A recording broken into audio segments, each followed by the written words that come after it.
Hi, I'm Clarissa Moll, producer and moderator of the Bulletin. Here's a short clip from one of our segments in this week's episode. To hear the whole conversation, visit the link in our show notes or search for The Bulletin on your favorite podcast platform. This week, not all families gathered around the table to feast together. A 2023 study from the Journal of Marriage and Family cites that more than a quarter of adult children are estranged from one or both parents. 26% reported estrangement from their fathers, 6% from their mothers. It's a problem particularly pronounced in younger generations. There are a lot of reasons folks cut ties with family members. Chances are you know someone who has a distant or estranged relationship with a relative. Joining us to talk through this tender and complex topic is Dr. Alison Cook, a psychotherapist, best-selling author, and host of the Best of You podcast. Alison, thanks for being with us today. Thanks for having me, and thanks so much for talking about this important topic. It's so important to name it, and I'm grateful that you're talking about it with me today. Well, as soon as I knew you'd be joining us on the show, I wanted to rush straight to the why question. Why does this happen? Why does estrangement happen? But I suspect before we can get there, we sort of need to tease this out a bit to have some context for understanding how tensions in families grow to this place where people say, I can't see you anymore. I can't talk to you anymore. So take me back to the beginning, I guess. What are the seeds of estrangement? Where are they sown in a relationship? And how do they grow into the tensions that seemingly force the hand of cutting ties?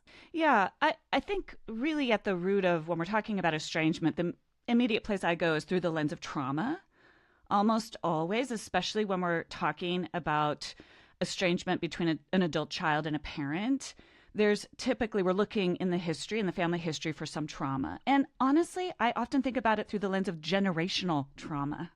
It's typically not only in that original family of origin where an adult child says, I can't be in the presence of this other person. And I use the language of toxicity, not to describe the person, but to describe the pattern of behaviors, right? So as you become an adult and you recognize there's a pattern of behaviors here that are toxic. And I use that word very literally in the sense of that bring a poison to my soul for whatever reason at this juncture of my journey.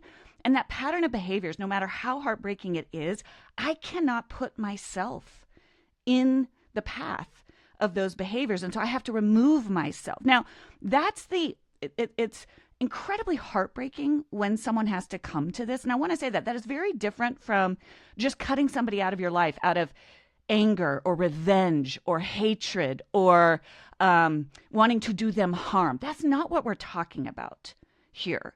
This is a heartbreaking decision that is really about one's own health. And sanity. I cannot put myself in the path. I work with folks all the time. I also want to say there's levels of estrangement. Often folks find a way to stay in relation to the person while minimizing the harm, but it happens through stages. The first step is often, this is toxic. I can't expose myself to this. And so that's where that trauma comes in, because typically that's a pattern of behaviors that has been going on since childhood. Right. And so you realize, oh, this is really unhealthy for me. And that's where I'll also just say, typically when that's been happening, it's been going on for generations.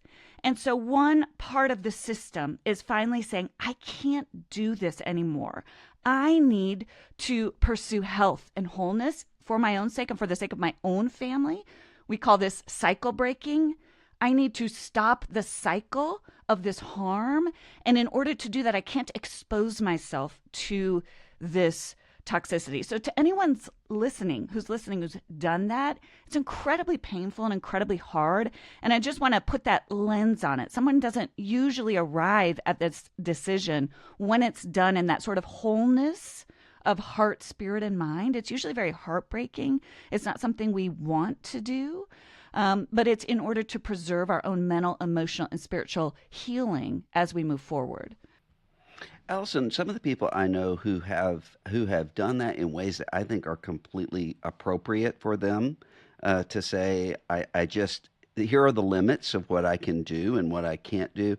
A lot of those people feel really guilty and wonder, am I acting spitefully or with a lack of forgiveness or something like that?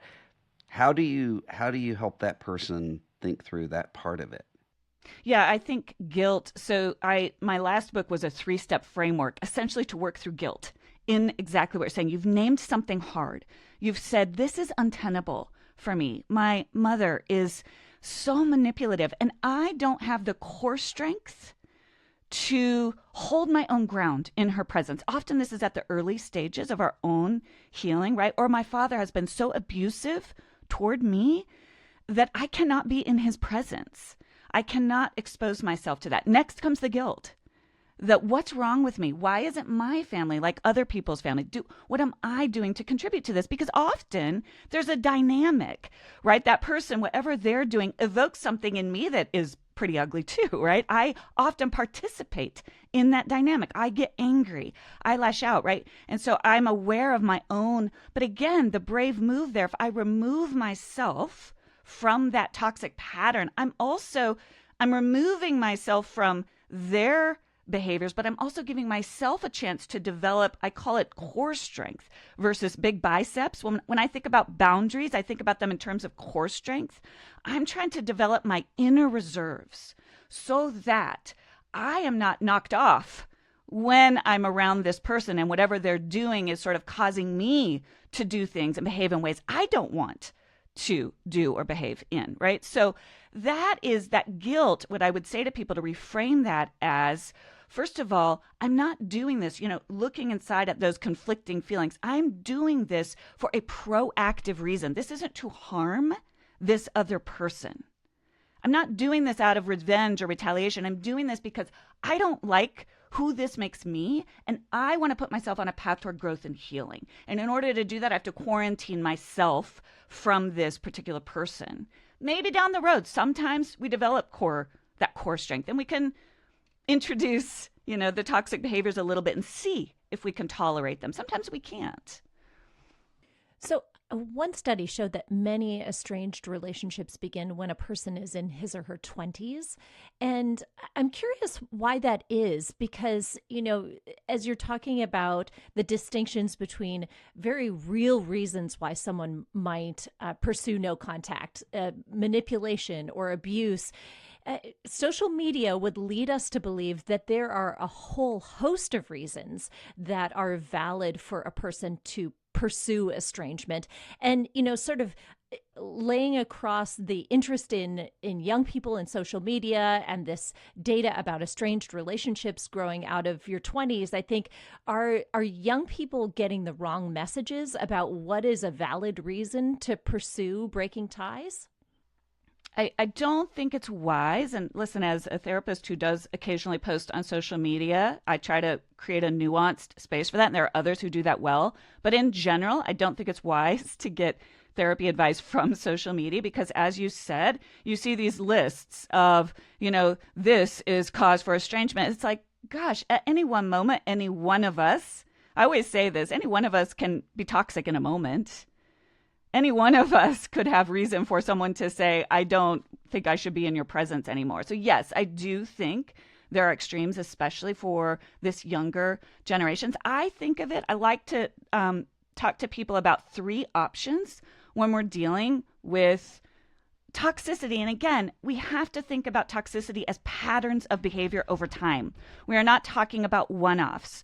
We are talking about consistent patterns of behaviors over time, where there's no remorse, there's no ability to see one's fault, there's no ability to take accountability for one's action, right? This is not common. This is not a common situation. I think about the bell-shaped curve. None of us has perfectly healthy parents, perfectly healthy siblings, or a perfectly healthy parent on this far extreme. Like that's very rare, but also it's very rare for somebody to be a psychopath and extremely toxic. Most of these, I call it a spectrum of toxicity. Most of it's really in the messy middle. And so when I think about that, first of all, we have to identify, are we dealing with something extreme? Are we dealing with something where, for example, a situation where I have a parent who was very neglectful and very harmful, and it was very painful for me, but that parent is actually fairly good with my kids.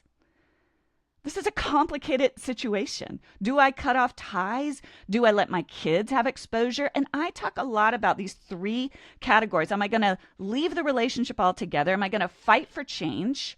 Do I think there's potential for growth and healing and repair? Or this 3rd category, which is, am I going to figure out how to suffer it wisely? Now, people don't often like that. I want to unpack that. I think that is where we say, listen, there is something here that's really hard. I'm not going to pretend like there's not, and I'm not going to expose myself to it. But I'm going to figure out creative ways to minimize harm while also honoring the good, if there is good that is there. And that takes a lot more work and it takes a lot more nuance. But I often think that is where we have to find. And I think I talk a lot about various types of boundaries.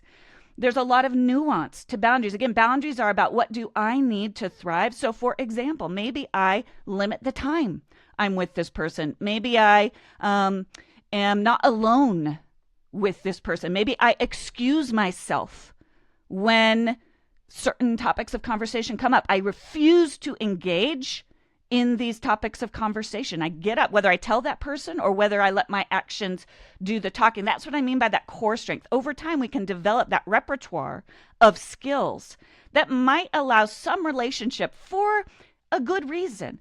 Now, again, not always. Sometimes we do have to completely remove ourselves. But I don't think that one size fits all. It's not an all or nothing that we often see on social media.